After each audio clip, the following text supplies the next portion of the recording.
ರಾಜ್ಯ ಕಾಂಗ್ರೆಸ್ ಸರ್ಕಾರ ದಿವಾಳಿಯಾಗಿದ್ದು ವಿವಿಧ ವಸ್ತುಗಳ ಬೆಲೆ ಏರಿಕೆ ಮಾಡಿ ಗ್ಯಾರಂಟಿಗೆ ನೀಡಿದೆ ಎಂದು ರಾಜ್ಯ ಪ್ರಧಾನ ಕಾರ್ಯದರ್ಶಿ ಸುನೀಲ್ ಕುಮಾರ್ ಕಿಡಿಕಾರಿದ್ದಾರೆ.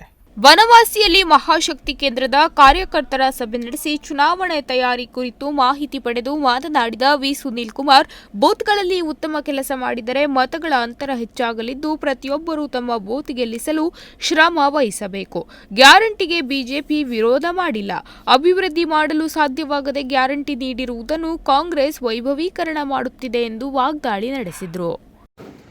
ಬಿಜೆಪಿಯ ಪರವಾಗಿ ಇರುವಂಥ ವಾತಾವರಣವನ್ನು ಮತವಾಗಿ ಪರಿವರ್ತನೆ ಮಾಡಬೇಕಾಗಿರುವಂಥದ್ದು ನಮ್ಮೆಲ್ಲರದು ಕೂಡ ಕೆಲಸ ಇದೆ. ಆ ಹಿನ್ನೆಲೆಯಲ್ಲಿ ಇಲ್ಲಿ ಕೂತಿರುವಂಥ ನಾವೆಲ್ಲ ಕಾರ್ಯಕರ್ತರು, ಇಲ್ಲಿರೋ ಯಾರು ಮತದಾರರಲ್ಲ, ಕಾರ್ಯಕರ್ತರು ತಾನೇ, ನಾವೆಲ್ಲ ಕಾರ್ಯಕರ್ತರು. ನಾವು ಇವತ್ತಿಂದ ಸರಿಯಾಗಿ ಮನಸ್ಸು ಮಾಡಿದರೂ ಕೂಡ ನಮ್ಮ ಬೂತನ್ನು ಚೆನ್ನಾಗಿ ನಾವು ಕೆಲಸ ಮಾಡಿದರೆ ನಮ್ಮ ಬೂತ್ಗಳಲ್ಲಿ ಲೀಡ್ ಬರಲಿಕ್ಕೆ ನಮಗೆ ಸಾಧ್ಯ ಆಗುತ್ತೆ. ನಾನು ಇಡೀ ರಾಜ್ಯದಲ್ಲಿ ಎಲ್ಲ ಕಡೆಗಳಲ್ಲಿ ಓಡಾಡಬೇಕಾದ್ರೆ ಹೇಳ್ತಾ ಇರ್ತೀನಿ, ನಮ್ದು ಈ ವರ್ಷದ ಘೋಷಣೆ ಏನು, 400 ಸೀಟ್ಗಳನ್ನು ಗೆಲ್ಲಬೇಕು ಅಂತ. ಗೊತ್ತಾನೆ, 400 ಸೀಟ್ ಗೆಲ್ಲಬೇಕು ಅಂತಂದರೆ ನನ್ನ ಬೂತ್ ಗೆದ್ದರೆ ಮಾತ್ರ 400 ಸೀಟ್ ಗೆಲ್ಲಲಿಕ್ಕೆ ಸಾಧ್ಯ. ನನ್ನ ಬೂತೇ ಗೆಲ್ಲಿಲ್ಲ ಅಂತಂದರೆ 400 ಗೆಲ್ಲಲಿಕ್ಕೆ ಸಾಧ್ಯ ಇಲ್ಲ. ನಾವು ತುಂಬ ಸರಿ ಗಾಳಿನಲ್ಲಿ ಇರ್ತೀವಿ, 400 ಸೀಟ್ ಬರುತ್ತಲ್ಲ, ಏನು ತೊಂದರೆ ಇಲ್ಲ ಅಂತ. ನನ್ನ ಬೂತಿನಲ್ಲಿ ಓಟ್ ಕಡಿಮೆ ಆದರೆ ನನ್ನ ತಾಲೂಕಿಗೆ ಓಟ್ ಕಡಿಮೆ ಆಯಿತು, ತಾಲೂಕಲ್ಲಿ ಓಟ್ ಕಡಿಮೆ ಆದರೆ ಜಿಲ್ಲೆಗೆ ಕಡಿಮೆ ಆಯಿತು, ಈ ಅಂದಾಜು ನಮ್ಮ ಹತ್ರ ಇರಬೇಕು. ಸೊ ಈ ಹಿನ್ನೆಲೆಯಲ್ಲಿ ನನ್ನ ಬೂತಿನಲ್ಲಿ ಹೆಚ್ಚು ಓಟ್ ಬರೋ ರೀತಿಯಲ್ಲಿ ನನ್ನ ಬೂತ್ನಲ್ಲಿ ಬಿಜೆಪಿಗೆ ಓಟ್ ಹೆಚ್ಚು ಕೊಡಿಸೋ ದೃಷ್ಟಿಯಿಂದ ನಾವು ವಿಶೇಷವಾದಂಥ ಪ್ರಯತ್ನವನ್ನು ಮಾಡಬೇಕು. ಗ್ಯಾರಂಟಿಯ ಬಗ್ಗೆ ತುಂಬ ಚರ್ಚೆ ನಡೀತಾ ಇತ್ತು. ಗ್ಯಾರಂಟಿಗೆ ಬಿಜೆಪಿ ಏನು ವಿರೋಧ ಮಾಡೇ ಇಲ್ಲ, ಯಾವತ್ತೂ ವಿರೋಧ ಮಾಡಿಲ್ಲ.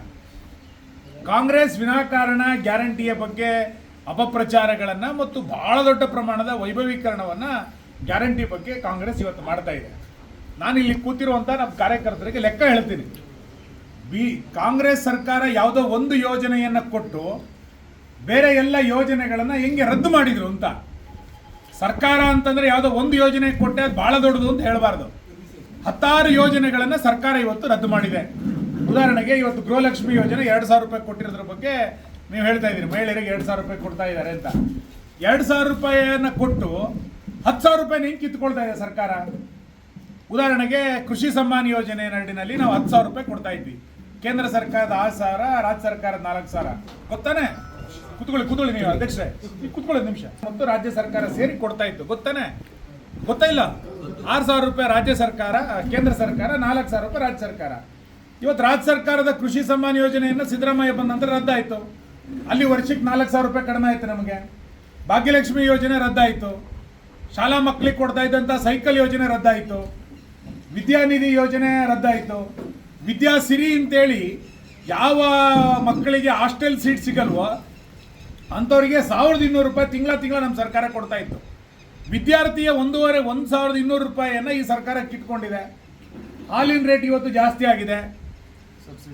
ಬಳಿಕ ರಾಜ್ಯ ಬಿಜೆಪಿ ವಕ್ತಾರ ಹರಿಪ್ರಕಾಶ್ ಕೋಣೆಮನೆ ಮಾತನಾಡಿ, ಭಾರತ ಗೆಲ್ಲಬೇಕಾದ ಚುನಾವಣೆಯಾಗಿದ್ದು ಚುನಾವಣೆಗೆ ಕೇವಲ 3 ದಿನ ಬಾಕಿ ಇದ್ದು ಕಳೆದ 2 ತಿಂಗಳಿನಿಂದ ಕೆಲಸ ಮಾಡುತ್ತಿದ್ದೇವೆ. ಬನವಾಸಿ ಭಾಗದಲ್ಲಿ ಬಿಜೆಪಿ ಪರ ಉತ್ತಮ ವಾತಾವರಣವಿದ್ದು ಇದನ್ನು ಇನ್ನಷ್ಟು ಹೆಚ್ಚಿಸಬೇಕು ಎಂದು ಹೇಳಿದರು. ಈ ವೇಳೆ ಸಭೆಯಲ್ಲಿ ರಾಜ್ಯ ಕಾರ್ಯಕಾರಿಣಿ ಸದಸ್ಯ ಕೆಜಿ ನಾಯ್ಕ್, ರೈತ ಮೋರ್ಚಾ ಜಿಲ್ಲಾಧ್ಯಕ್ಷ ರಮೇಶ್ ನಾಯ್ಕ್, ಯುವ ಮೋರ್ಚಾ ಜಿಲ್ಲಾಧ್ಯಕ್ಷ ಪ್ರೇಮ್ಕುಮಾರ್ ನಾಯ್ಕ್, ಮಹಾಶಕ್ತಿ ಕೇಂದ್ರದ ಅಧ್ಯಕ್ಷ ಮಂಜುನಾಥ್ ನಾಯ್ಕ್ ಮೊದಲಾದವರು ಉಪಸ್ಥಿತರಿದ್ದರು. Nudisiri news desk, Honnavar.